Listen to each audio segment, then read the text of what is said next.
Hey guys, welcome to Technology Shop. This is second program of pattern printing. Today we are going to discuss new pattern here. So before starting, I would like to say if you are new to this channel, then please do click on subscribe button to get notification of my new latest videos. So let's start.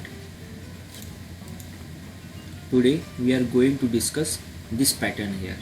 We need to print 5 times 1 in the first row, 5 times 2 in the second row, 5 times 3 in the third row, 5 times 4 in the fourth row, and 5 times 5 in the fifth row. So as discussed in first program of pattern programming, we need to know three things first before writing the program. So these 3 points are: we need to know number of outer loop, number of inner loop, and what we have to print. So to find number of outer loop, what we have to count? We have to count number of rows.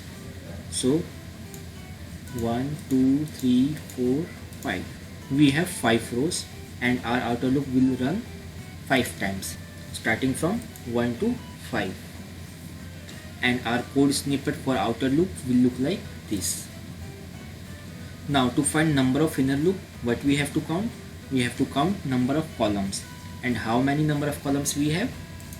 We have 1, 2, 3, 4 and 5. So we have 5 columns and our inner loop will run 5 times starting from 1 to 5. And our code snippet for inner loop will look like this. For j is equal to 1, j is less than equal to 5 and j plus plus. And now at last what we have to print. So there is one basic approach to find what we have to print.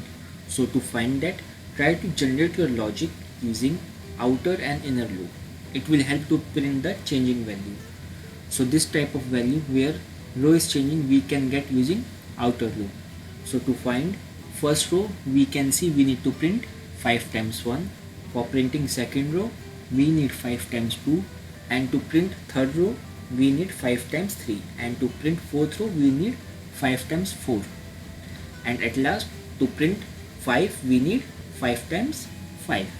Now from this code snippet, we can see our outer loop, which is equivalent to row, execute one time, and after that it will enter into inner loop, which will get executed 5 times. And inside this loop, we need to print the value. So which value we need to use? Yes, of course, I.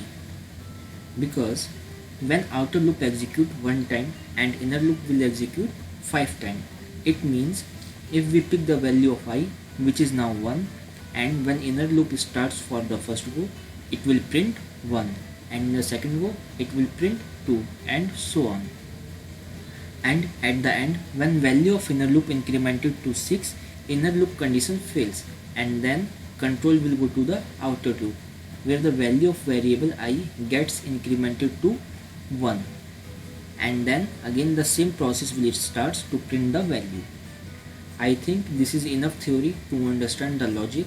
Let's start the practical approach of this program. Let's start to write this program in Eclipse.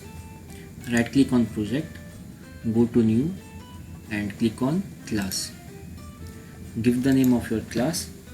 I'll give pp2, means pattern printing 2, and now click on finish. So inside class we will define main method, public static void main string argument.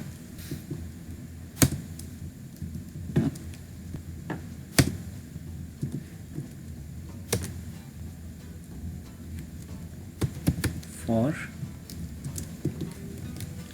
int I is equal to 1, I is less than equal to 5, I plus plus. Inside this outer loop, we will define our inner loop also, like for int j is equal to 1, j is less than equal to 5, j plus plus. And inside our inner loop we will print our pattern.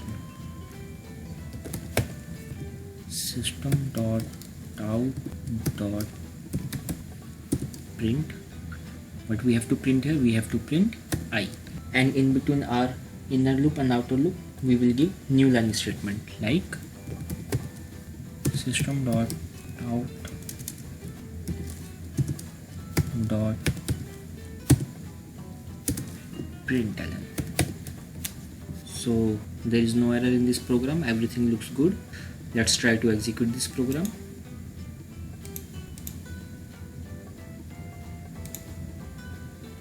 Great, congratulations, we have successfully printed our pattern. So this tutorial ends here. If you like this information, please hit on like button to support me. Thank you guys, bye.